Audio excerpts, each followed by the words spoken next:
attending this. I'll just give a brief introduction to our. I'll give a brief introduction to Dr. Sanjay Suri.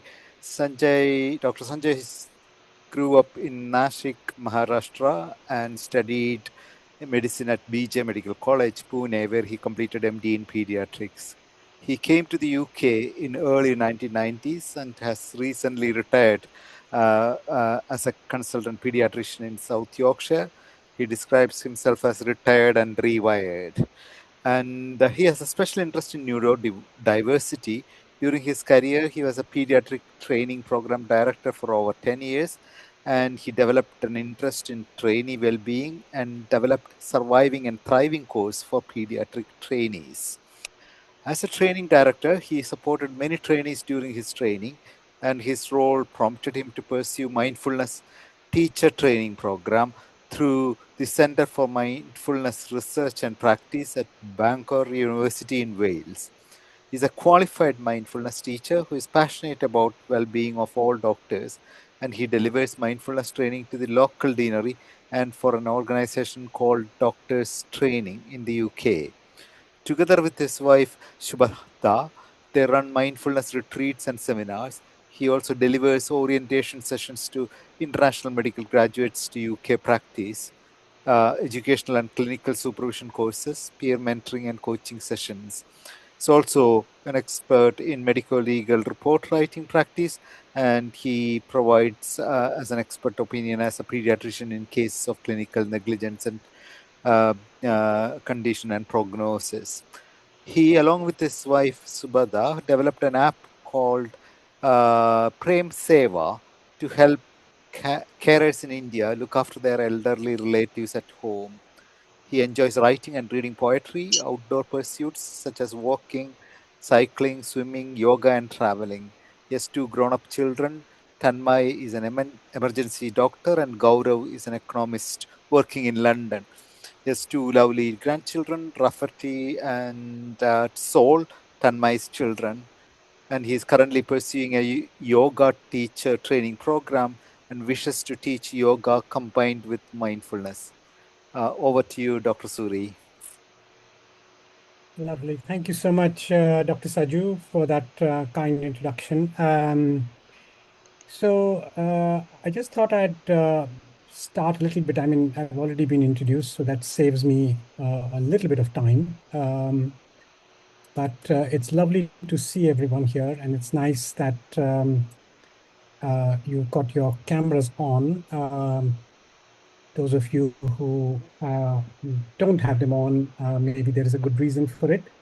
But if you can have your cameras on, that will be excellent, because it just helps to have that sense of connectedness with the audience. So my interest in mindfulness came about from several directions. It was professional, it was personal, it was through my role as a training program director. But it's something that perhaps I had been waiting for, or it had been waiting for me for many, many years. And I think we already heard that Dr. Kapoor has said how he kind of went into psychiatry and then came out of it. I almost went into psychiatry as well, and I probably would have.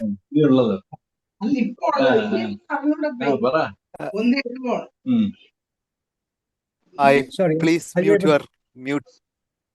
Yeah, please mute your kind of.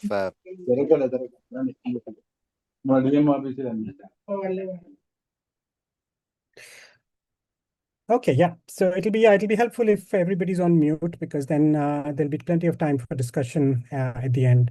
So the topic we're going to talk about this afternoon is mindfulness at work and in life. And it's deliberate that the work and the life is mentioned separately, not because they are separate, but because they are often thought of as separate and they merge into one another. And I think that can be problematic anyway, because we cannot separate work and life, and mindfulness is something that actually perhaps needs to become a way of life rather than simply something that we do for a certain number of minutes in the day. And I'll explain that further as I go through my presentation. So my presentation will probably last about 30, 35 minutes. There will be a couple of videos within it, and we will hopefully try and get a short meditation at the end. So just to begin, let's just start with a very brief practice, just so that we can bring ourselves into this present moment, just something that we call an arriving practice. So just sitting as you are sitting, um, just allowing your body, allowing the weight of your body to just be invited by the chair. Just let gravity hold you, and just let your feet on the floor, just bringing your attention to your feet on the floor, your hands on your lap, and perhaps sitting a little bit away from the back of the chair so that you have a self-supporting posture. And if it feels comfortable, you can just allow your eyes to close gently.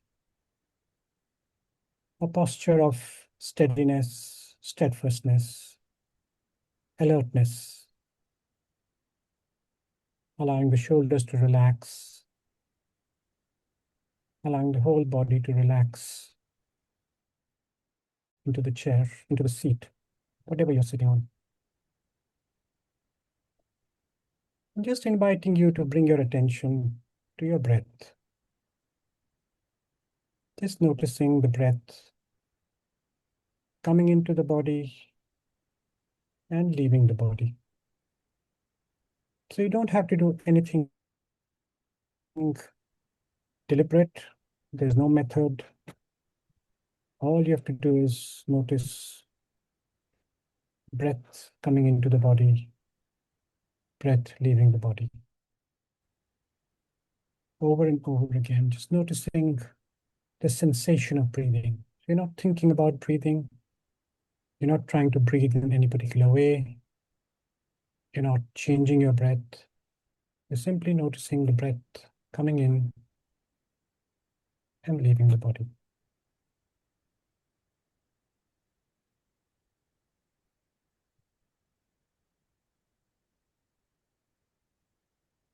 And letting all the activity of the day go away to where it belongs, which is in the past. And perhaps letting any idea about how this afternoon is going to unfold, let that simply remain in your imagination and kind of just let it go. So all we're doing is bringing our attention into this moment using our breath. And then very gently, very gradually, as we come to an end of this arriving practice, you can gently open your eyes and join the group once again.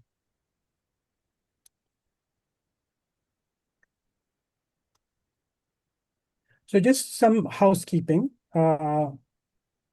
We may go into some kind of discussions which perhaps people may share personal information, confidential information, they may share stories.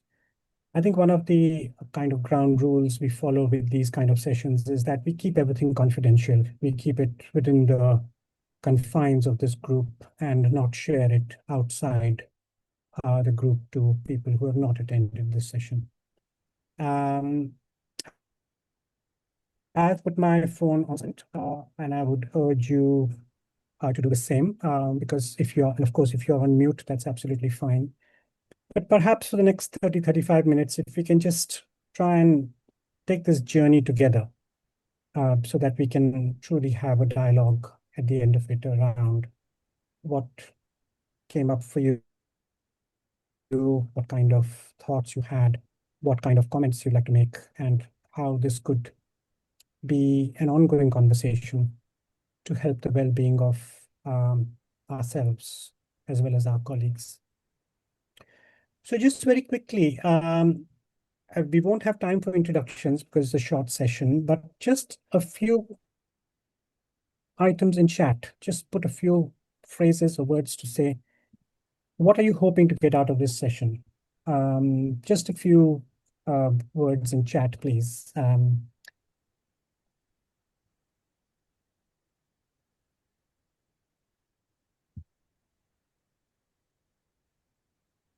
or if it helps, you can just raise your hand and you can just maybe use a word, 2 words to say, okay, this is what I'd like to really explore. Okay, reconnect with mindfulness and with colleagues. Excellent. Experience of quietening the mind. Lovely. That's a nice aspiration or a hope to have for this afternoon. Excellent. And if some ideas come up as we go, that can also be put into chat. Okay, so before we talk about mindfulness, and I know I'm speaking to a very learned audience here. I'm not a psychiatrist, I'm not a psychologist, I'm a pediatrician, but over the years I've developed a very keen interest on mindfulness and how mindfulness can support us as human beings, as well as professionals and colleagues and team players. So what is mindfulness? And perhaps you'd like to put a few things in chat once more to say what comes up for you as words or phrases when you hear the word mindfulness. What is it? Because it's used such a lot nowadays, isn't it? Present focused, yeah, excellent. Present moment awareness, yeah. Intentional, yeah, absolutely. Being in the present moment, we've heard that a few times, so that is absolutely a part of mindfulness. A technique for quietening the mind, yeah. Observing the moment, slowing down, and being immersive. Yeah, so all those phrases are really key. Being intentional, I think that's come up again. And so something that you do intentionally, because the mind, the brain doesn't necessarily quieten automatically. Awareness of the present moment in a non-judgmental way. Excellent. That's really good because I think judgment creates a lot of thinking, the thought process, the brain becomes active. And then it goes somewhere else. It goes away from quietude, accepting and a receiving state of mind. Excellent. So we've got quite a few words and phrases there. Now, there is a picture you can see on the slide, and it's a picture of a door handle. And I just like you to hold that picture in your head because it will come up again later in the presentation. But the door handle is a symbol. It's a metaphor for a gateway into something. And mindfulness and meditation, which is much broader context, can be a gateway, but also it can be a reminder that whenever you go through a door, either today, tomorrow, or in the future, it is something that perhaps will bring you into the present moment and will remind you about what the present moment awareness, the experience of present moment awareness is like. Interestingly, the word mindfulness comes from a Pali word called sati. And sati, now Pali, as you will know, was the colloquial language used at the time of the Buddha. It was kind of meant to be a language that was more accessible to the general public at the time. And the word sati means to remember. And it's interesting, people get a little bit confused because one of the things about mindfulness is it's about present moment awareness. It's not about dredging up the memory. But just to clarify, what is being suggested here is that what you need to remember, or what we need to remember, is to be aware of the present moment, because it very quickly escapes our alertness and very quickly escapes our attention. So before I give you a commonly used definition, let's see if we can just watch this video briefly. And tell me if there's a problem with the sound or the visuals, please.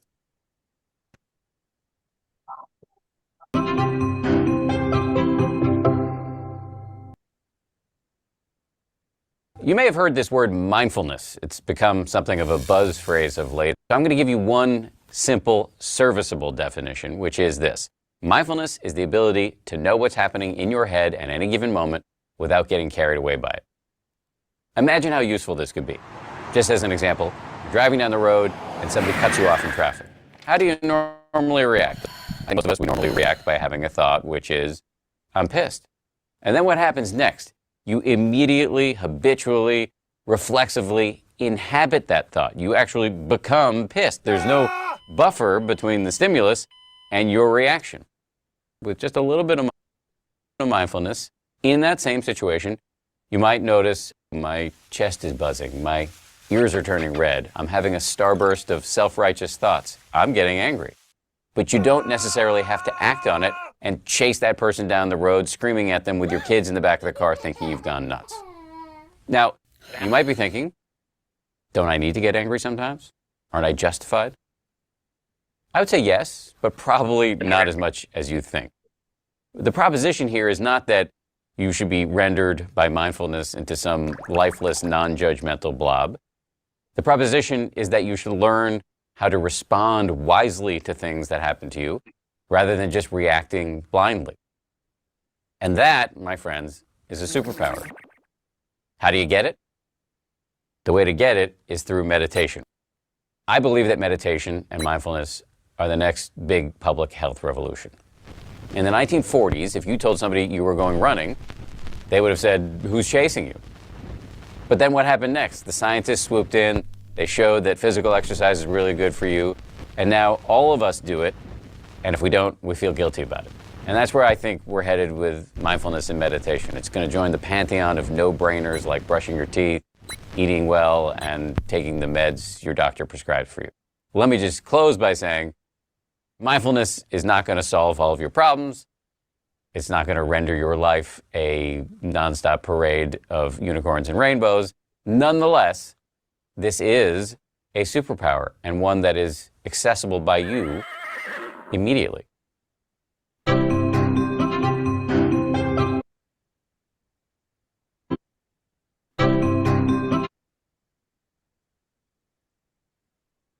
Sorry, I'm just going to have to share again. It seems to have. All right, thank you very much. All right, thanks a lot.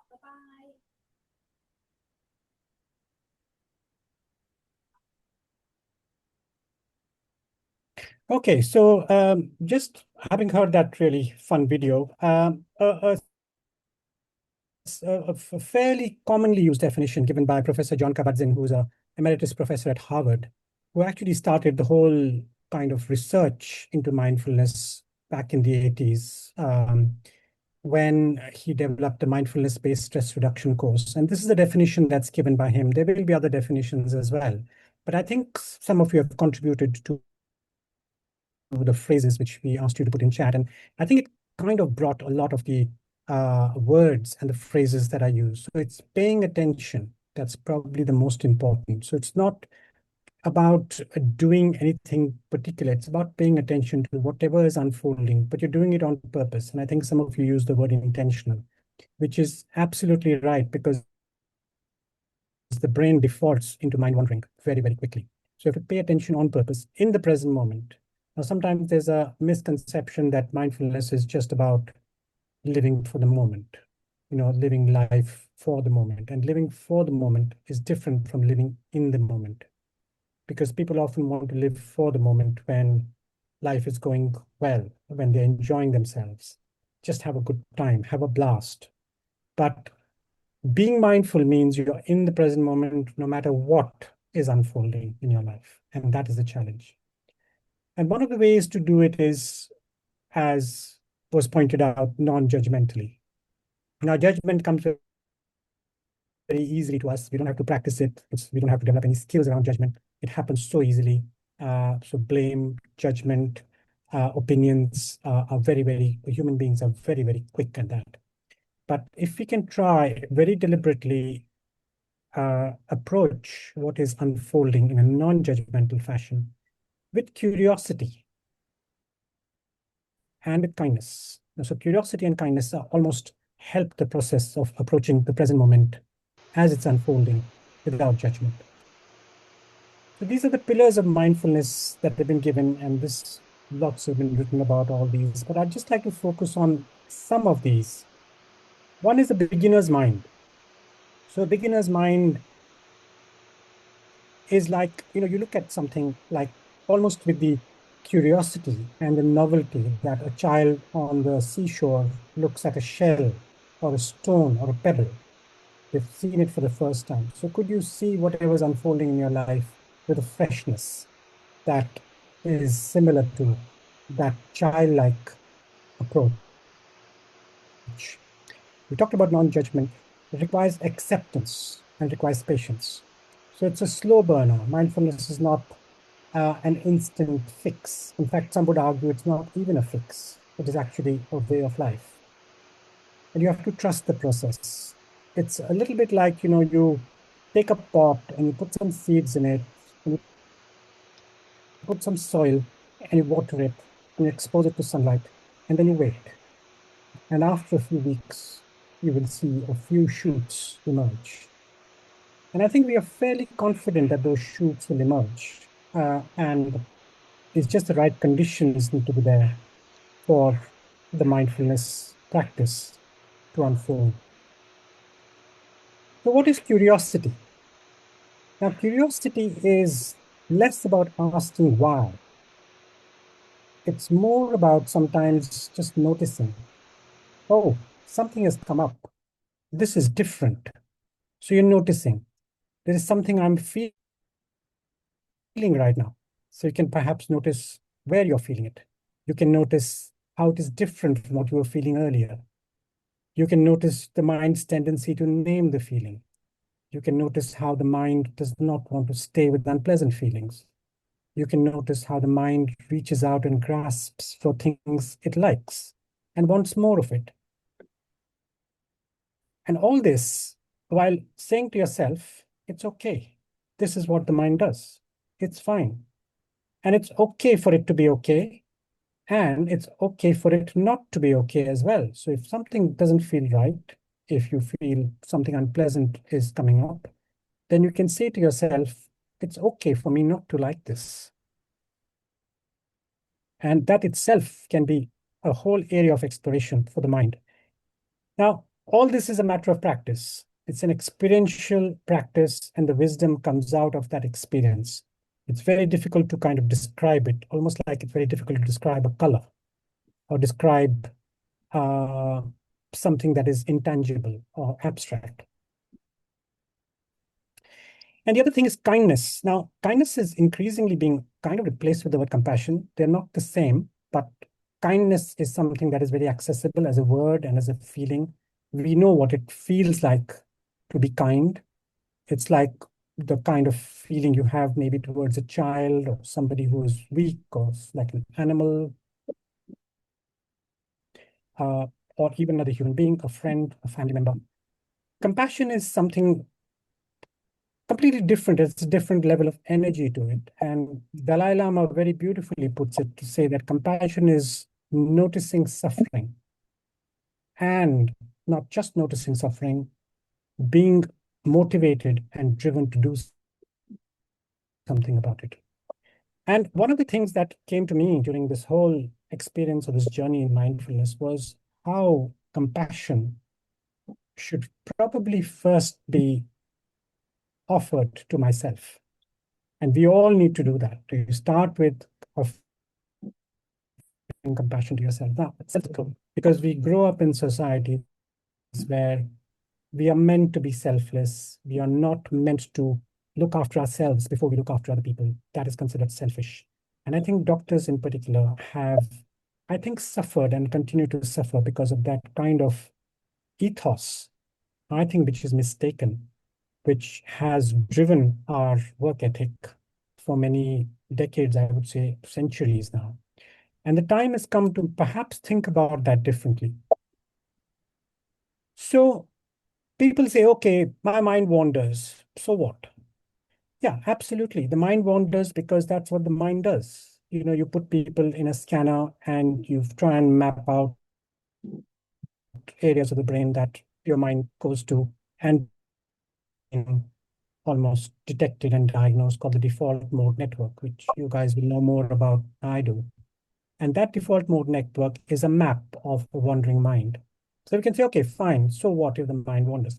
Now they did this study where they gave an iPhone app to people. This was back in 2010, actually, a good kind of, 16 years ago.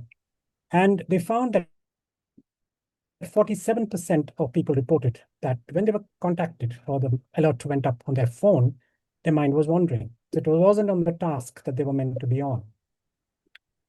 And you might say, okay, that's fine. We multitask, mind may not always be. But what was very interesting was that there was a very clear association between lack of happiness or dissatisfaction and mind wandering.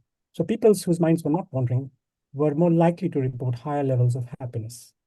And if you ask people, what is your kind of big ultimate purpose in life? And, after they say all the other things like earning a lot of money, this, and ultimately, people want happiness.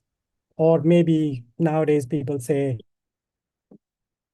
they want peace. Just peace will be fine. Just peace will be enough. But even to get peace with a wandering mind can be a little bit tricky. So why mindfulness? Why not something else? Why not just go to the gym? Why not read some poetry? Why not just talk to your friends?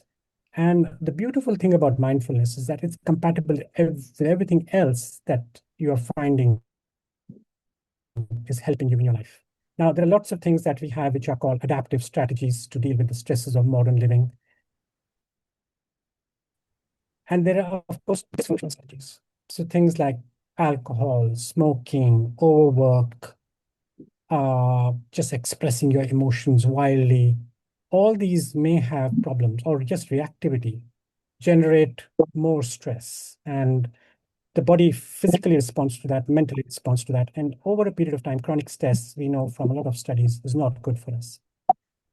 So mindfulness is life enhancing. There's a lot of evidence to prove that, a lot of evidence to suggest how it reduces stress. It's a very personal practice. So you can actually become very aware of what is going on for you and bring yourself into the moment simply by bringing your attention to your feet. So you're sitting in a meeting, feet on the floor, hands on your lap, and you're just noticing that something is starting to get a little bit irritating. Something is starting to get a little bit grating. You can just do that. Just bring your attention to the present moment, to the body, perhaps to your breath. It's a personal practice. You don't have to make a song and dance about it.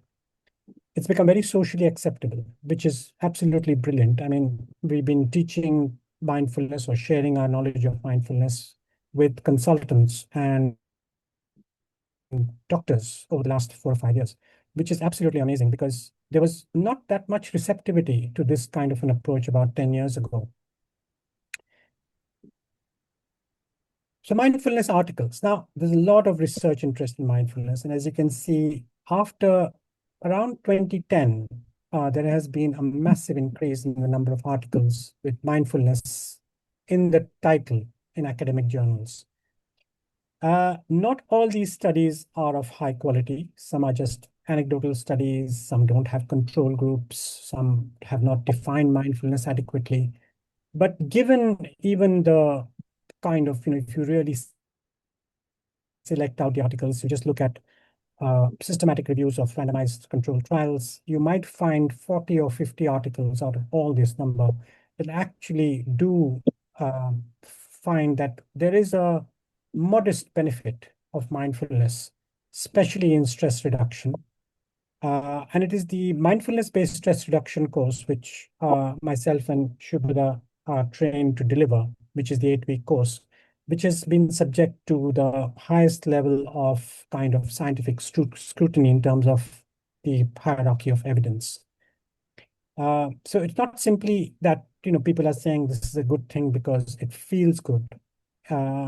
Mindfulness does change behaviors, it changes perspectives.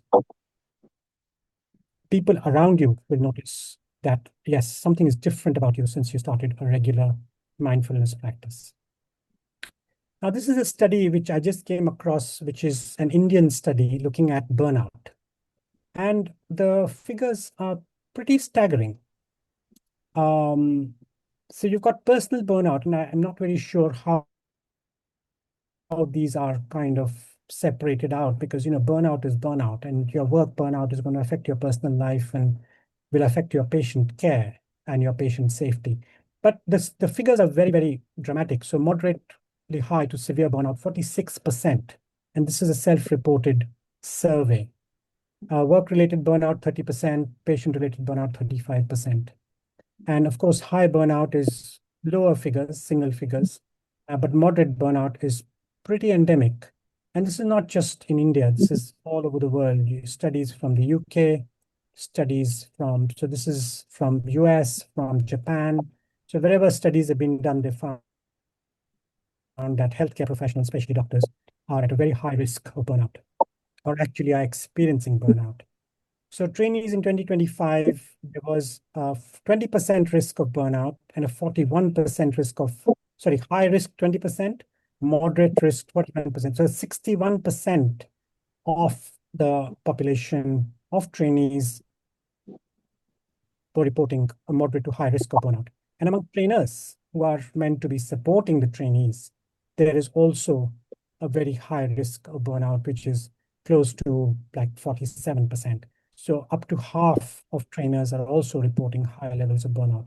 And burnout, as you will know, is a very definite syndrome of emotional exhaustion. There is a feeling of lack of competence, and there is lack of motivation. And so that is what we're talking about. And so when people are burnt out, and they may carry on working when they're burnt out, and that is even more risky. It's even more risky for the professional, but definitely risky for the patient. That somebody who's burnt out is carrying on working. Now, lots of physiological benefits of meditation. So just a word to say that meditation and mindfulness are often used interchangeably. So meditation is a very specific skill or a very specific practice. So it's a skill, so it needs practice. And that is just a way to help us become more mindful. And to become more mindful, which means that become aware of the present moment on a regular basis, very deliberately, without judgment, with curiosity, with kindness, and with acceptance. So I won't go into too much of detail in this because I think most of you will be familiar with this, that, you know, it's had cardiovascular benefits. There's definitely immune. There's a whole field of psychoneuroimmunology that suggests how immune responses are helped because of a regular meditation practice, reducing inflammation, which is thought to be the key driver for so many illnesses currently, improve cognitive control, reduced emotional dysregulation, and helping sleep quality. Again, lots of benefits in lots of medical conditions. So not only is this something that would help us as healthcare professionals, but it'll help our patients. But we first need to be convinced that this is something that is beneficial to us. So I would say that contrary to all the other illnesses that we treat, this is, I mean, stress is not an illness, but stress is so endemic and, you know, it's reached epidemic proportions that we perhaps need to look at ourselves and look at our own level of stress and burnout and address that. And then we'll be not only better placed to give information, but we'll be better placed to be actually able to support our patients. So I'm just going to show you a short clip of Sarah Lazar's presentation. Good morning. So when I was in graduate school, I was a runner, and a friend and I decided that we were going to run the Boston Marathon. And so we started training, and we overtrained, and I developed knee and back problems. So I went to see a physical therapist, and they told me that I had to stop running, and instead I should just stretch. As I was leaving the therapist's office, the physical therapist's office, I saw an ad for a vigorous yoga class that promised not only to promote flexibility, but also to promote strength and cardiorespiratory fitness. So I thought, oh, well, this is a great way that I can stretch, but also remain in shape, and maybe I could even still run the Boston Marathon. So I went to the yoga class, and I really enjoyed it, except for when the teacher would make all sorts of claims, you know, all sorts of medical claims, but also all sorts of, you know, claims about, oh yes, it'll help you, you increase your compassion and open your heart, and it's just like, you know, my eyes would roll, and I'd think, yeah, I'm here for, to stretch. But what's interesting was that after a couple of weeks, I started noticing some of these changes. I started noticing that I was calmer. and I was better able to handle difficult situations, and that indeed I was feeling more compassionate and open-hearted towards other people, and I was better able to see things from other people's point of view. And I was like, how could this be? How could this be? And I thought, well, maybe it's just a placebo response, right? She told me I was going to feel this, so maybe that's why I was feeling it. So I decided to do a literature search to see if there's any research on this. And lo and behold, there was quite a bit, showing both yoga and meditation are extremely effective for decreasing stress. They're also very good for reducing symptoms associated with numerous diseases, including depression, anxiety, pain, and insomnia. They also, there's a couple of very good studies demonstrating it can actually improve your ability to pay attention. And most interesting, I thought, virtually every study has shown that people are just happier. They report they're more satisfied with their life, and they have a higher quality of life. And so this was interesting to me. And so I decided to switch and start doing this sort of research. And so as a neuroscientist, how could this be happening? How can something as silly as a yoga posture or sitting and watching your breath, how could that lead to all these sorts of different types of changes? So what we know is that whenever you engage in a behavior over and over again, that this can lead to changes in your brain. And this is what's referred to as neuroplasticity. And what this just means is that your brain is plastic and that the neurons can change how they talk to each other with experience. And so and there was a couple of studies demonstrating that you can actually detect this using machines like the MRI machine. The first study was with juggling. They took people who had never ever juggled before and they scanned them, and then they taught them how to juggle, and they said, keep practicing for 3 months. Then they brought them back after 3 months and they scanned them a second time. And they found that they could actually detect with the MRI machine changes in the amount of gray matter in the brain of these people in areas that are important for detecting visual motion. So I thought, okay, 3 months, can we detect, can meditation change brain structure too? That's something as, simple as, juggling. What about meditation? So the first study we did, we recruited a bunch of people from the Boston area, and these were not monks or meditation teachers. These were just average Joes who on average practice meditation about 30 or 40 minutes a day. And we put them in the scanner, and we compared them to a group of people who are demographically matched, but who don't meditate. And what we found is this, that there were indeed several regions of the brain that had more gray matter in the meditators compared to the controls. One of the regions I'm going to point out to you is here in the front of the brain, is an area that's important for working memory and executive decision making. And what was interesting about it was when we actually plotted the data versus their ages. So here in the red squares, that's the controls. And this is something you see actually, it's been well documented that as we get older, not just there, but across most of our cortex, it actually shrinks as we get older. And this is part of the reason why as we get older, it's harder to figure things out and to remember things. And what was interesting was that in this one region, the 50-year-old meditators had the same amount of cortex as the 25-year-olds, suggesting that meditation practice may actually slow down or prevent the natural age-related decline in cortical structure. So now the critics, and there were many critics, said, well, meditators, they're weird. Maybe they're just like that before they started practicing, right? Or a lot of them, they're vegetarians, so maybe it has something to do with their diet or something else with their lifestyle, Couldn't possibly be the meditation, it had something else, right? And to be fair, that could be true. This first study could not address that. So we did a second study. In this study, what we did is we took people who had never meditated before, and we put them in the scanner, and then we put them through an 8-week meditation-based stress reduction program where they were told to meditate every day for 30 to 40 minutes. And then we scanned them again at the end of the 8 weeks, and this is what we found. So what you can see is that several areas became larger. In this slide, we can see the hippocampus. And in the graph, the controls are in blue and the meditation subjects are in red. And what we see is that the hippocampus, and this is an area that's important for learning and memory. It's also important for emotion regulation. And what's interesting is there's less gray matter in this region in people who have depression and PTSD. Another region we identified was the temporal parietal junction, which is here above your ear. And it's important for perspective taking and empathy and compassion. And again, these are both functions which people report changing when they start practicing meditation and yoga. Another region we identified was the amygdala, and the amygdala is the fight or flight part of your brain. And here we actually found a decrease in gray matter. And what was interesting was that the change in gray matter was correlated with the change in stress. So the more stress reduction people reported, the smaller the amygdala became. And this was really interesting because it's sort of the opposite. Okay, I'm just going to move on. I can definitely put that link into the chat because there is other stuff to go through as well.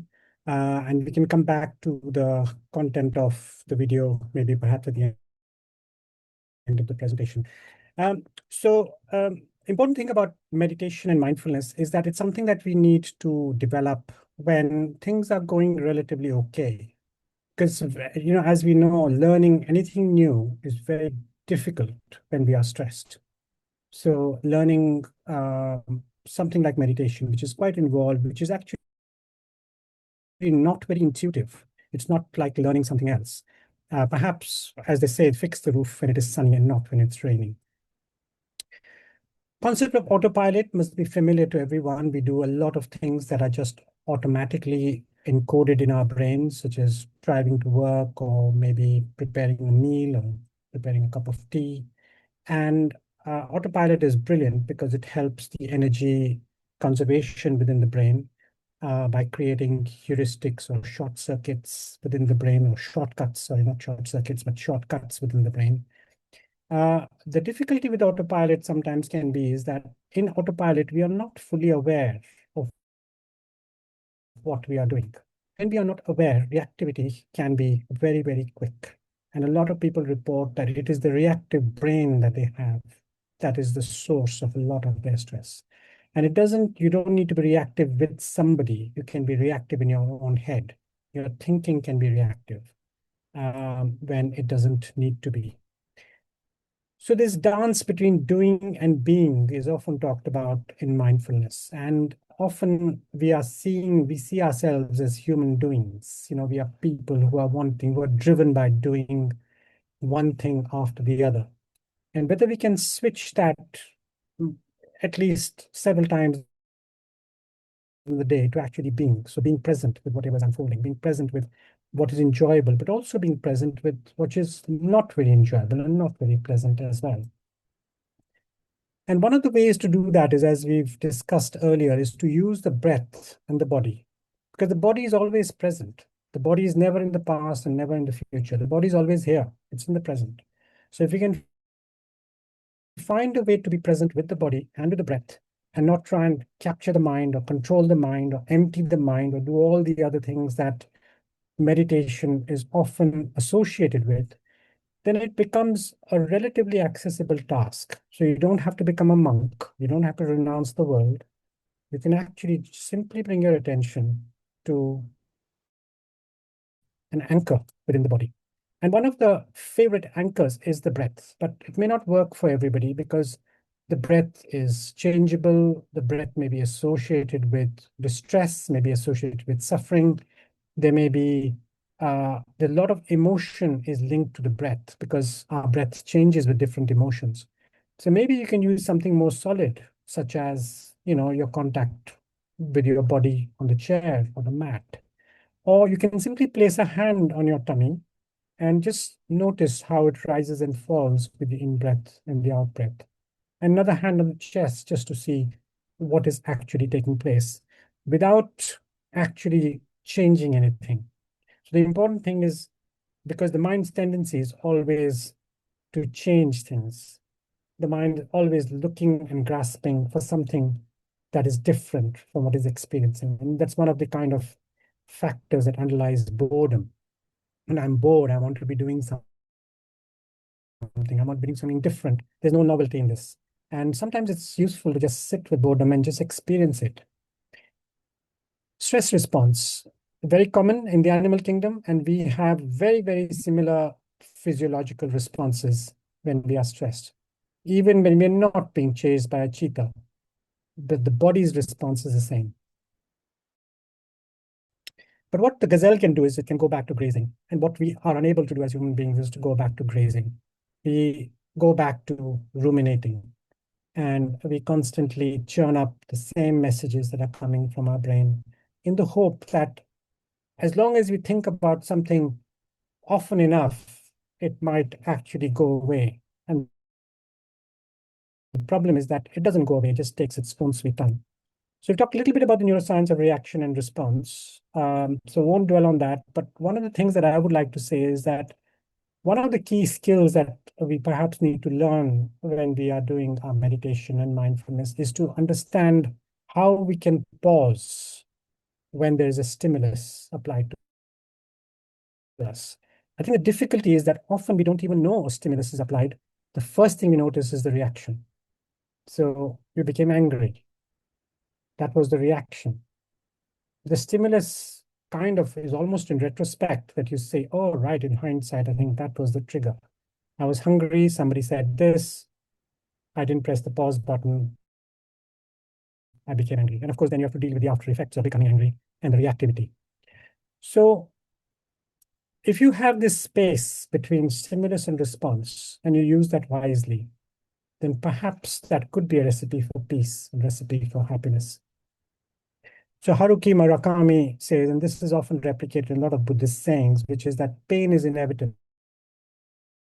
You can't stop life, you can't stop stuff from happening, you cannot stop pain. But you can actually do something about not suffering, or not suffering to that extent when something painful takes place.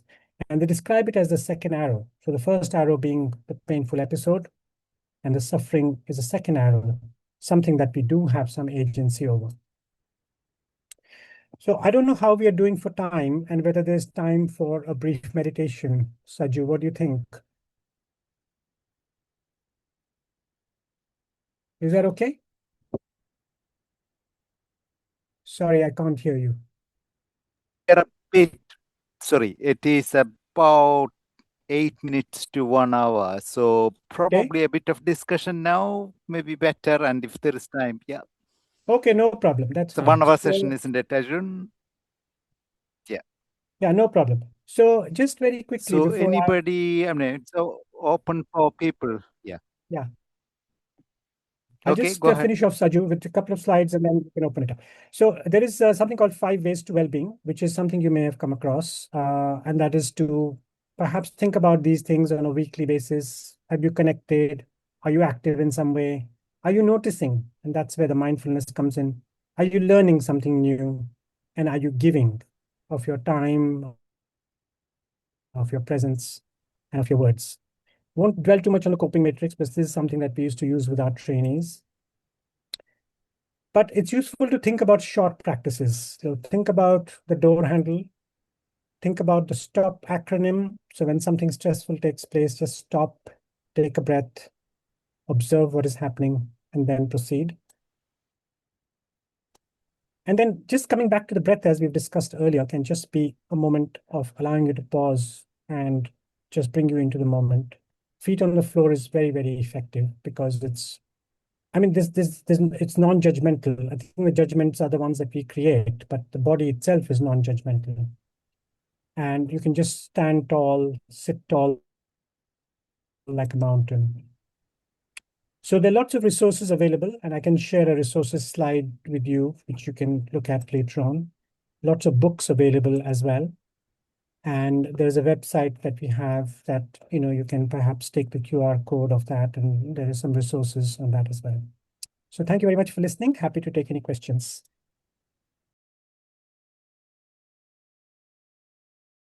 Hi, I'm quite happy for people to kind of directly ask the question coming on the camera, or write it in the chat, and then we can look at it also. Or questions, comments, everything is welcome. Could I ask a question? Yes, sure. So, Sanjay, I'll possibly remove the spotlight from where you are, and so that we can all be. The question, Sanjay, and this is coming from an organization like ASHA, is that doctors are very busy people, or we think they're very busy, and Mindfulness sessions I've heard are sometimes 30 minutes, an hour long. My question actually is, I know we have shorter sessions. What is the comparison between doing a 10-minute mindfulness session versus a 60-minute one? Is there a difference in effectiveness?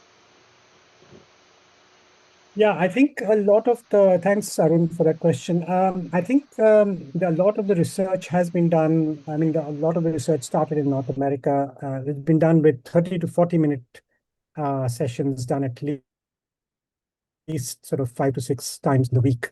And that is where the evidence has come from about changes in mood, changes in behavior, help in depression, anxiety, and all the neuroplasticity work and the changes in immunology are shown with that duration of meditation. But that's not to say there are other anecdotal studies and other short-term meditation studies that show that even 10 to 15 minutes a day can have tangible benefits in terms of maybe not so much in terms of fMRI changes or changes in the actual structure of the brain, but actually experiential changes. People report being more at peace. People report better relationships. And so even with 10 to 15 minutes. In fact, Professor Mark Williams, and of course, because this is an experiential practice, everybody will have a different approach to it, different consistency, different habituation. Professor Mark Williams, who's written the book about finding peace in a frantic world, suggests that why don't we start, if people are serious about meditation, start with a minute and then make it 2 minutes and then make it 5 minutes. And but in terms of the hard evidence, I think it has to be over 30 minutes usually. Anecdotal evidence is between 15 to 30 minutes. Yes, Saju. Hi, sorry, I'll hand down. I'm learning this raise hand and lower hand. This, yeah, I've lowered hand. The question that I have is something like that. The mindfulness is, the studies are all kind of done for anxiety and depressed kind of patients. And I find as a psychiatrist very difficult to convince patients to enroll in this kind of program, even with the evidence backing it. And there's quite a lot of, I mean, all the mental health trusts now kind of offer this, but the take-up rate is not great. So that's the reality. And what can we do to do something about it is another question for the psychiatrist and mental health field. But the other thing that I have is that, that 10 years ago, it was not in anybody's mind that often. And when I look at my colleagues, for example, my colleagues, my colleagues mean my batchmates in medical college, at that you can always find some people who are very stable and happy and calm dealing with things, and obviously they have not used any kind of mindfulness. So I am really thinking about what are the alternatives to mindfulness that can keep people happy, peaceful, and maybe resilient in terms of stress, because I think people get a bit bored about the mindfulness because it's been talked about everywhere now. So we may forget some of the coping mechanism that people have used for ages, even before mindfulness come to fashion. So that's my comment and question: how to improve take-up rate, and what are the alternatives? Yeah, so thanks a lot, Saju. That's a really, really good question. I think it brings me to that slide that I showed earlier about 5 ways to well-being, which is a lot more all-encompassing. And you're absolutely right that mindfulness is not something that it's, as I said earlier, it's not intuitive. It's not something that you would say, oh, this is just natural. I can just sit down and pay attention to my breath for 30 minutes every day. And it's absolutely, it takes skill, it takes practice, it takes commitment. We have to put time aside for it. It takes some effort at the beginning. So some of the ways which, and this is of course based on my own experience with myself, my experience of talking to people who have kind of struggled with the mindfulness practice, is that sometimes doing something that involves your body, because mindfulness actually, it's kind of a misnomer because people come to it thinking, oh, I've got to do something with the mind. But actually, the way when I was taught as a teacher of mindfulness, one of the first few practices, in fact, the basis of mindfulness is actually to bring your attention to your body. And you can bring your attention to your body in movement. So you can do that with mindful walking. You can do that with yoga, with Tai Chi. Or, okay, if all that feels like too much Eastern mysticism for some people, then just do mindful cycling, do mindful activity in the gym. If you Yeah. like to go to the gym to train, you can do something, swimming, you can do that mindfully. But whatever you do, I think it does require practice. The fact that one is cycling or swimming or running, it does not mean that one is cycling or swimming or running mindfully. So our minds can be stressed and perhaps we are just distracted while we're doing an activity. So that's perhaps something to guard against. The other thing is other ways to well-being that people have found, definitely connecting with other people professionally, connecting with friends makes a huge difference. Giving to charity, giving your time, giving your words, just listening to people can perhaps be an act of generosity that has great benefits for oneself. And learning something new. So all these can also support our well-being. Thank you very much. There is Ananta has his hands raised, and also there is a question from Christina on the chat. Ananta first. Yes, thank you. And thank you, Sanjay, for taking us through that. For at the risk of sounding prescriptive, I was just wondering how easy it would be for people when they're having meetings, workplace meetings, to start off with 1 or 2 minutes of mindfulness on a regular basis. We have things like introductions and any other business and welcome and conflicts of interest and all that at the beginning of meetings, which is quite important. And maybe just introducing this practice gently. Now, I haven't done it myself, but I'm just thinking that if we just make it part of our daily routine in some easily doable ways, more and more people might try it. And I mean, of course, there's no compulsion, but more and more people might try it and, become, used to the benefits of it. I mean, whenever I do it, I'm not very regular, but whenever I do it, I find it very useful. Thank you.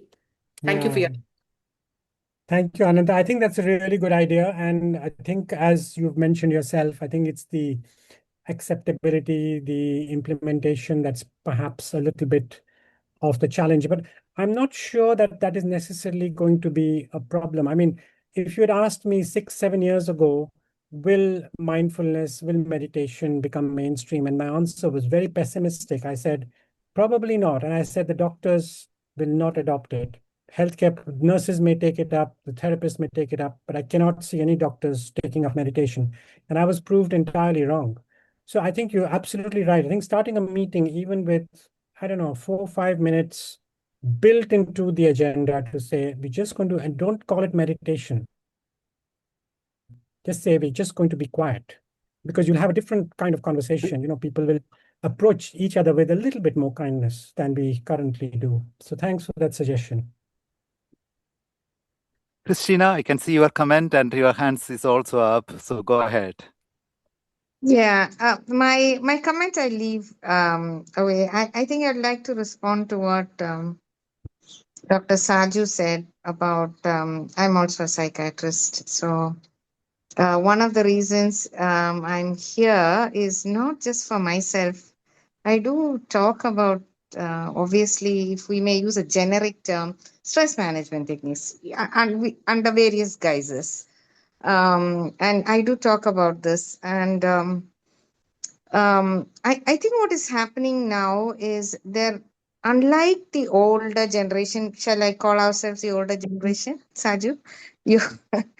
The younger people seem to thrive on checklists, so there is, am I doing something right, the diet, the physical part. And so taking care of the mind rather than older techniques, mindfulness, yoga, meditation has what we call face validity. But who is doing it is another thing. I saw what you said.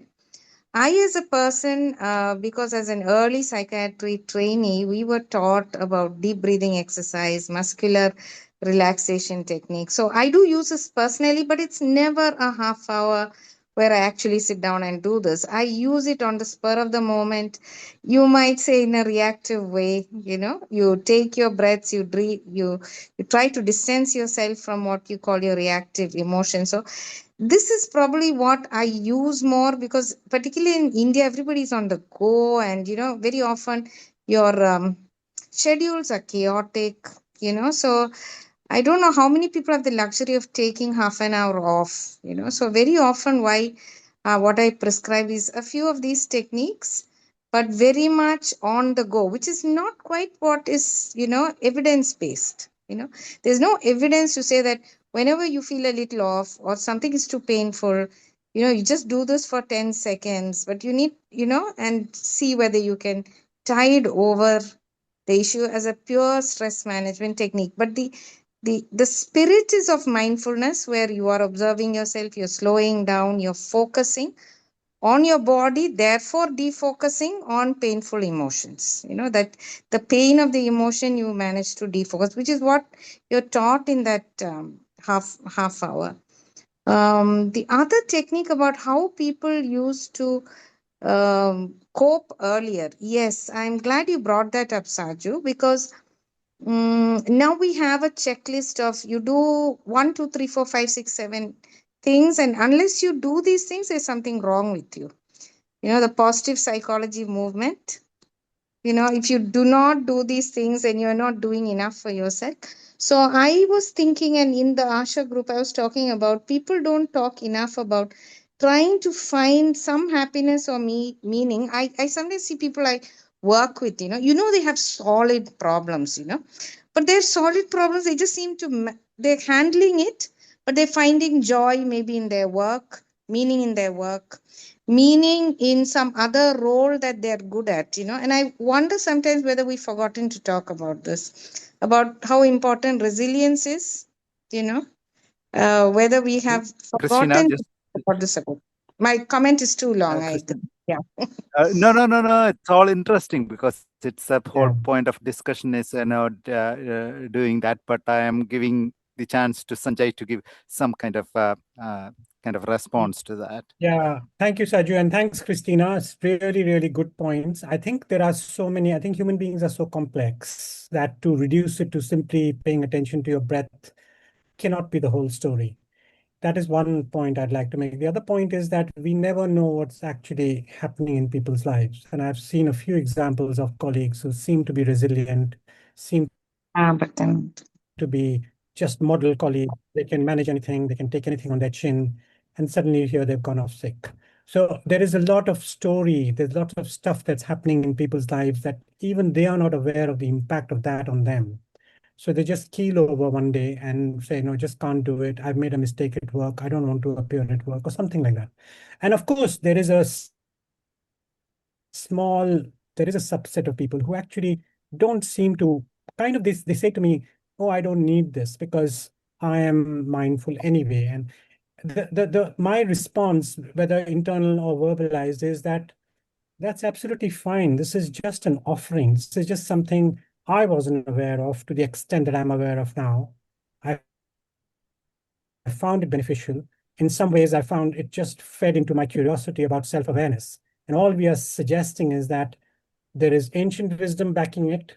There is modern evidence backing it. Just try it out. And mindfulness is not for other people. It's for us. Because even if we have experienced the benefits, it may not be something in that particular way that might help other people. Because we don't know people's story, there is often stuff going on. And I'm just looking at statistics, burnout rates at 50, 60% for a caring profession just doesn't sound right.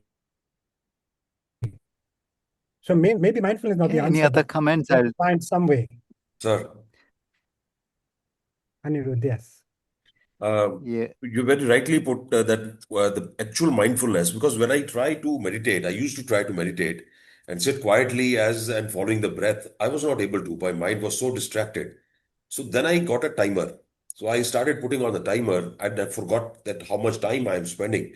So now at least 5 minutes of the timer works well for me. Plus, when I go to the walk, when I go to the gym or whatever, I try to be in the moment, like as you have very rightly pointed out, when you're walking. This is called Buddhist call is the walking meditation. So even if I'm Yeah, talking to yeah. you, I think it can be called as a talking meditation. So I'm talking, I'm 100% here, I'm not distracted. This is mindfulness, what I personally feel. Plus a short question, sir. If the mindfulness is that effective, why should the trainers have so much high rate of burnout? Is there something else than this which is in play? No, sorry. When I say trainers, what I meant was people who are training them in that specialty. They're not mindfulness trainers. Okay, right. Yeah. Yes, They're sorry. they're pediatric trainers, Oh, and right. they're not They're the, mindfulness practitioners necessarily. so they have a rate of 100% being mindful and happy. Well, they Good. also have high levels of stress and burnout. And I think, as somebody's pointed out already, I think bringing this up for discussion and raising our awareness around the fact that doctors are not invincible, that we have to start looking after ourselves, and that is not a bad thing. It's not a sin for us to be compassionate towards ourselves, to start looking at ourselves. Because as I said, what is compassion? Compassion is that you see suffering and you do something about it. And doctors are suffering. I mean, patients, of course, are suffering, but the healer is suffering as well. And the healer is not acknowledging it or hasn't acknowledged it up to now. And I'm one of them. I've only come to this fairly recently in my career, and I wish I'd kind of embraced this much earlier when I was at the beginning of my career. Yeah, I think because of the time, I know that Dr. Arun wants to have a little chat about the organization. I will take the kind of some closing comments. Like I said, it has been a great kind of experience, both experientially as well as with the knowledge that you provided, Dr. Suri. Thank you very much for that. But I also think that that there are multiple ways that some faith traditions will say the path is different, but we reach the end through different paths. So mindfulness is an important path that we have forgotten about, and we have rediscovered it. So that is there.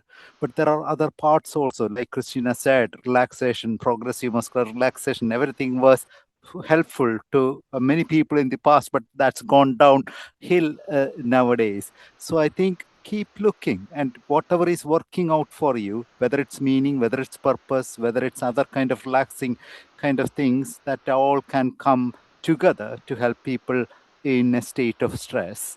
Now I'm going to hand it over to Dr. Arun Kishore for the closure comments about the organization. Thank you, Thank you, Saj. Dr. Sajid. Hi, Arun. Hi. Firstly, thank you so much, Sanjay, for that wonderful talk. And I'm sure you'll have people coming to you asking about sessions and further practice. And thank you, Saju, for your excellent sharing. I won't say too much about ASHA. I think everybody here is either a member of ASHA or knows about it. But all I'd like to say is the talks that we're trying to introduce are to sort of look at a basket of interventions. As Saju was saying, as Christine was saying, we need a basket of interventions from which people can choose what actually suits them or what they can do. And then they could practice that. And mindfulness is one of the components of that basket. So do look out for more talks about similar interventions in terms of self-care and self-help. So thank you all. Have a wonderful evening, and hope to see you all next time. Thank you, Arun. Thank you, Saju. Thank you, everyone. Bye. Bye. Bye. Thank you all.